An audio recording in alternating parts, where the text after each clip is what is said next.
Hello friends, welcome to Parth Shiksha. दोस्तों, आज हम सब्सिडरी बुक्स में अदर बुक्स की बात कर रहे हैं।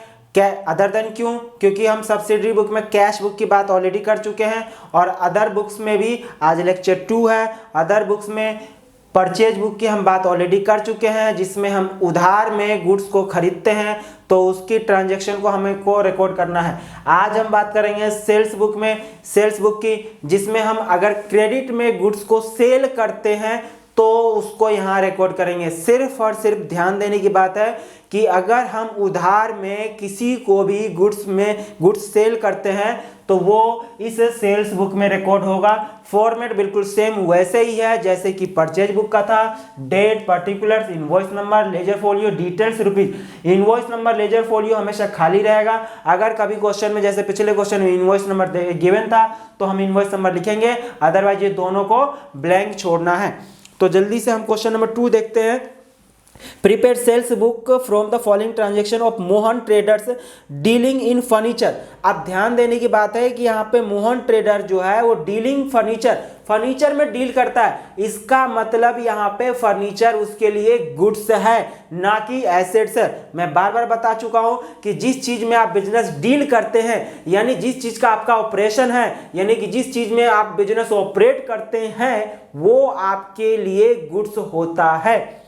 तो यहाँ पर ये फर्नीचर में डील करता है, मतलब ये फर्नीचर खरीदने बेचने का काम करता है। तो फर्नीचर से रिलेटेड जो कुछ भी होगा वो इसके लिए गुड्स होगा। तो देखिए, open the ledger account also. Ledger account की बात हम नहीं करेंगे, तो यहाँ पे सिर्फ और सिर्फ हम सेल्स बुक हमको बनाना है। तो क्या है जरा देखिए, अप्रैल 2023 में अप्रैल 1 को लिखा है sold to MS Gupta furniture. वहां पे हम किससे खरीदते थे उसका नाम लिखते थे, यहां पे हम किसको बेचते हैं उसका नाम। क्योंकि याद करिए, अगर जर्नल एंट्री भी अगर हम करते हैं तो खरीदेंगे तो क्या होगा कि हम purchase account debit to creditor, और बेचेंगे तो क्या होगा, debtor debit to sales account. तो हमें किससे लेना या देना है उसका नाम लिखना जरूरी है। तो इसीलिए नाम लिखेंगे किसको हमने किसको बेचा है, गुप्ता, एमएस गुप्ता फर्नीचर। तो आप नाम लिख लीजिए यहाँ पे, एमएस गुप्ता फर्नीचर। कहाँ का रहने वाला है ये, दिल्ली का। तो दिल्ली। तो अब क्या हो रहा है, 100 chairs at the rate of 1500 पर chair and 40 tables at the rate of 2000 पर टेबल और लेस ट्रेड डिस्काउंट 5% है। तो बस क्या करना है, 100 चेयर्स है एट द रेट ऑफ 1500 पर चेयर। 1500 पर चेयर हो गया। नेक्स्ट है आपका 40 tables at the rate of 2000 पर table, at the rate of rupees 2000 पर टेबल। कमाल है ना। हाँ जी, तो मल्टीप्लाई कर लीजिए, ये तो आपका आ जाएगा 15,000, कितना आ जाएगा, 1500, 1,50,000 आ जाएगा ये। और ये कितना आ जाएगा आपका, 40 मल्टीप्लाई 2000, 80,000। दोनों का सम कर देंगे तो कितना आ जाएगा, 2,30,000। तो ये 2,30,000 रुपये। इसका मतलब टोटल सेल्स आपका आ गया 2,30,000 रुपये। और 2,30,000 रुपये ट्रेड डिस्काउंट कितना है, ट्रेड डिस्काउंट है 5%। तो माइनस कर देंगे trade discount at the rate of 5%। तो 2,30,000 का 5% आएगा 11,500। घटाने पे आ जाएगा आपका 2,18,500 रुपये, यानी कि आउटर फाइनल कॉलम अमाउंट के कॉलम में 2,18,500। इसको क्लोज कर देना है। नेक्स्ट क्या है, sold to MS Ajit Singh and sons Kolkata 150 desk, यानी कि यहाँ पे जो है अजीत सिंह को हमने बेचा है। अप्रैल कौन सा है, अप्रैल 10 है ये, और अप्रैल 10 में एमएस अजीत सिंह कोलकाता। ठीक है, अब क्या बेचा है इसने, 150 desk at the rate of 1000 पर डेस्क। और दूसरा क्या खरीदा है इसने, 160 चेयर्स एट द रेट 1500 पर चेयर्स। ठीक है, तो ये कंप्लीट हो गया। अब आपको यहाँ पे भी डिस्काउंट है, तो पहले आपको मल्टीप्लाई कर लेना है 150 इंटू में 1000, तो ये 1,50,000 यहाँ पर भी आ जाएगा।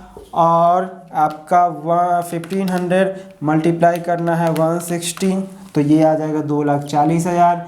दोनों का सम कर लेंगे टोटल, तो आपका आ जाएगा 3,90,000। डिस्काउंट कितना है इस पे? ट्रेड डिस्काउंट होगा माइनस इसका 5%, आप ट्रेड डिस्काउंट निकालेंगे तो 19,500 रुपये आएगा। और अगर इसमें से घटा देंगे तो आपका आ जाएगा 3,70,500। ये भी कंप्लीट हो गया।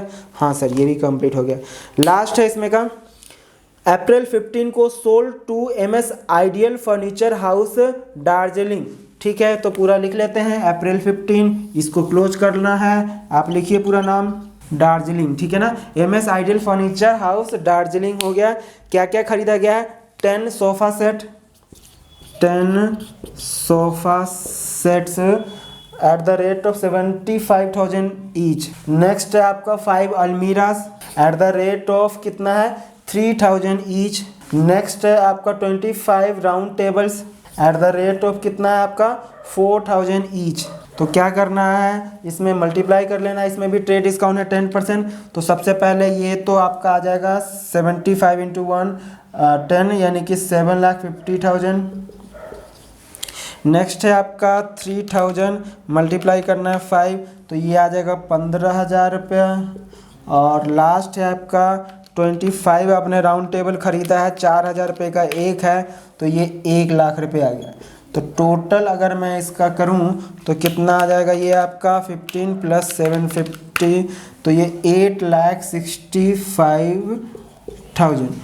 अब इसमें से क्या माइनस करना है आपको? Trade discount. क्या करना है? Minus trade discount. Trade discount कितना है? 10% है। तो इसका अगर मैं 10% कहूँ तो 86,500 माइनस करके अगर मैं लिखूँ तो आ जाएगा 7,78,500। कंप्लीट हो गया। आप कोई ट्रांजैक्शन नहीं है तो टोटल जोड़ लीजिए, 3,70,500 और 2,18,500, तो कितना आ जाएगा आपका? 13,67,500। अब अपने गुड्स बेचे हो ना, तो बेचने को क्या बोलते थे? सेल्स बोलते थे। क्या बोलते थे? सेल्स। तो इसका मतलब यहाँ आ जाएगा सेल्स अकाउंट। क्या आ जाएगा? Sales account. सेल्स डेबिट होता था, क्रेडिट होता था? क्रेडिट ना। हाँ सर, तो यहाँ पे क्रेडिट लिख देंगे। और ये महीना ख़त्म हो गया है तो अप्रैल 30 आप लिख लेंगे, क्योंकि अप्रैल का मंथ जो होता है लास्ट कब होता है? 30 अप्रैल। तो ये हमारा कंप्लीट हो गया है सेल्स बुक भी। कमाल है ना, बहुत आसान है। अब नेक्स्ट क्लास में हम बात करेंगे परचेज रिटर्न और सेल्स रिटर्न बुक की। ठीक है, तो इसी के साथ आज की मुलाकात यहीं समाप्त करते हैं। मिलते हैं फिर से एक नए लेक्चर में। Thank you so much.